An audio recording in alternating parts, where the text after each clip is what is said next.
Halo, habari, naitwa Ibrahim Kadilo, mjasiriamali mshauri wa biashara.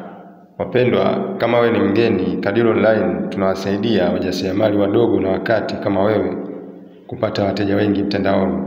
Tunakusaidia kufanya matangazo ya kusponsor. Tunafanya setup za account za biashara, tunafungua account mpya za biashara, tunafundisha jinsi ya kusponsor matangazo, tunafundisha jinsi ya kuuza bidhaa mtandaoni. Tunarekebisha changamoto za account za matangazo.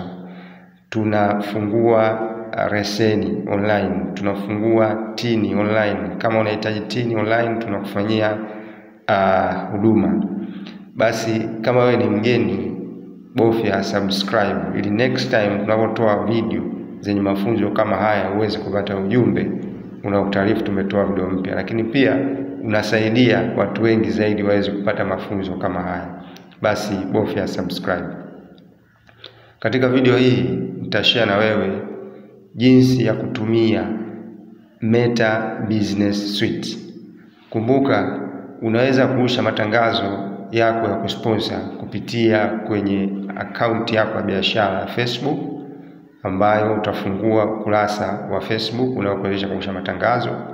Unaweza ukabadilisha profile yako ya account yako kuu ya biashara kuwa professional mode ikakuwezesha kurusha matangazo.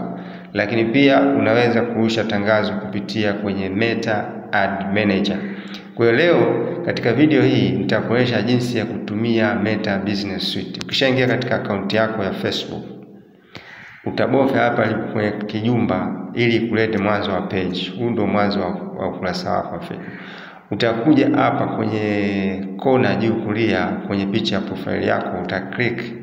Ukibofya pale itakuleta kwenye menu ambayo inaonyesha jina la account yako kuu, Ibrahim Katemkan. Hii ndio account yako kuu.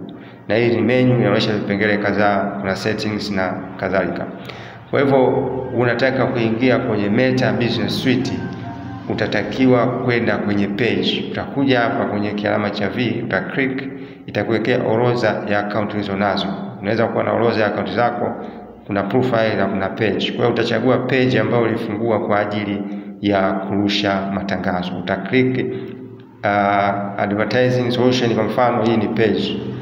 Utaifungua, utaswitch kwenda kwenye advertising solution. Ukishafungua ile page, kumbuka kwamba huwezi kufungua Meta Business Suite kwa kupitia profile. Lazima utafungua Meta Business Suite kwa kupitia page. Kwa hiyo ukishafungua ile page yako, utaifungua. Hii ndio page yako advertising solution. Kwa hiyo uta scroll down. Ukiscroll down utakwenda hapa chini kuandikwa Meta Business. Okay, ukishafungua page yako uta scroll down, utakwenda hapa chini palipoandikwa Meta Business Suite, utafungua. Ukishafungua Meta Business Suite utakuwa tayari umeshaingia kwenye Meta Business Suite. Kumbuka, Meta Business Suite ni maalum kabisa, ni platform ambayo imewekwa maalum kwa ajili ya biashara. Platform hii inakuwezesha kufanya matangazo ya kusponsor. Kama wewe ni mfanyabiashara mkuu, account zaidi ya moja, Instagram, Facebook. Kwa hiyo kwenye Meta Business Suite itakuwezesha kusimamia au kumanage account zako kwa wakati mmoja. Ukiposti account zako, posti zako zinakuwa zinaonekana Instagram, zinaonekana na Facebook. Hii ndio Meta Business Suite. Unaweza create reels, ukaja create reels, au unaweza create stories, create stories kwenye placement mbalimbali katika account yako Facebook na Instagram. Kwa hiyo unaona hapa kwenye Facebook, hii hapa ni connect Instagram. Kama uja connect account yako inabidi uconnect Instagram. Kuna Facebook na Instagram. Kwa hiyo ukitaka kuswitch kwenye Facebook unabofya Facebook. Ukiingia kwenye Instagram unabofya Instagram. Kwa hivyo hiyo ndio Meta Business Suite kama unavyoona hapa unaangalia insight ya account yako. Hapa una create post, then ukisha create post itakuwa kama hivi.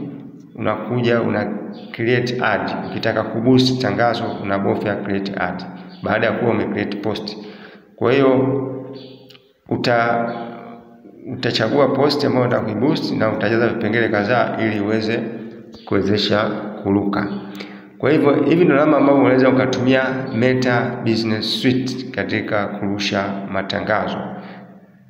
Kama umefaidika basi comment nimefaidika. Tukutane kwenye video inayokuja. Bofya subscribe, like, tukutane video inayokuja.